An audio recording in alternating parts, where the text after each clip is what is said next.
Hello everyone, it's Anthony Bandiero here, attorney and senior legal instructor, bringing the roadside chat from beautiful Castle Rock, Colorado. Just been teaching here all week.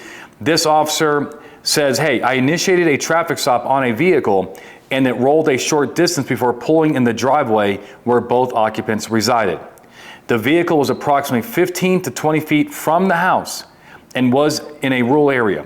I had some indicators of criminal activity and thought about running my canine, but due to it being on curtilage, I did not. Obviously, if the vehicle was parked in the driveway, it's a no-go.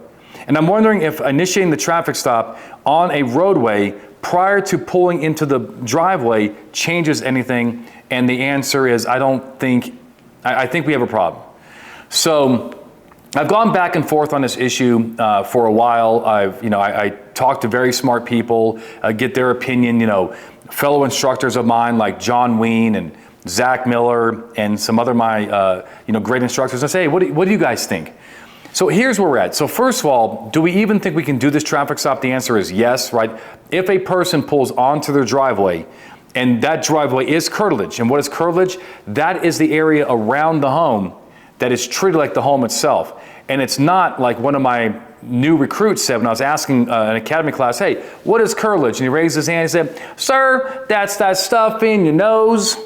It's not the stuff in your nose. It's the stuff around your home, and it's treated like the home itself. Now, a person can own a lot of property, but not a lot of curtilage, but you have to decide where the curtilage is. Do I generally think that the driveway next to the home is part of curtilage? The answer is yes. That's what I teach my cops.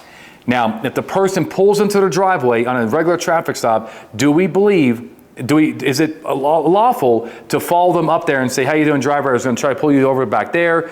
You pulled into your driveway, license, registration, insurance. The answer is yes.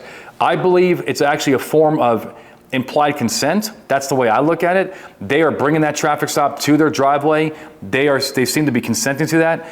Now, if they say go pound sand, you wouldn't have consent anymore. Then you would have to look for a recognized exception. You may have exigency. They may be a drunk driver and so forth. They're going to have to take care of business. The next thing is, can we run the dog around a car on curtilage? I would say no, right?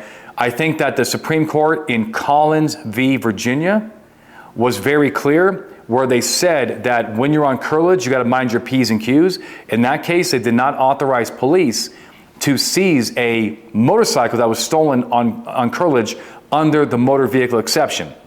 If they're not going to allow the seizure of a stolen vehicle that was on curtilage, how are they going to justify, running the canine around the car?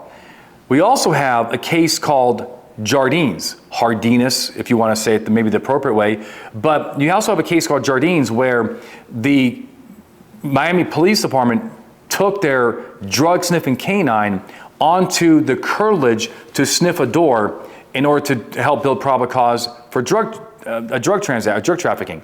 And the Supreme Court said, no, you can't bring a drug-sniffing dog onto curtilage. That violates knock and talk. A knock and talk is an implied consent, like to go up there, knock on the door, wait to be received, and if unanswered, beat it, right? So the Supreme Court said, you never had implied consent, express or implied, to bring a drug-sniffing dog onto the guy's curtilage. That's no different here. There's no way we can argue that we have implied consent to bring that drug dog onto the guy's driveway to run it around the car if it is curtilage.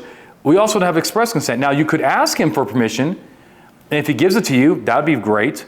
But if you don't ask for consent, you don't have implied consent. So at the end of the day, here's my answer. Number one is, if it's on curtilage, the motor vehicle exception, a lot of the other rules that we traditionally have on the street don't apply, right? And number two, we do have Jardines, which again says you can't run drug canines while you're on curtilage, so I don't see how this is any different. I would not do it. I would either get, his permission, or if you have probable cause, I would get a warrant. And if you don't have that, I would let it be. I hope this video has helped you get it right every single time. If you like what we're doing around here, you know what to do. The like, subscribe, share with your friends. Until next time, my friends, you stay safe.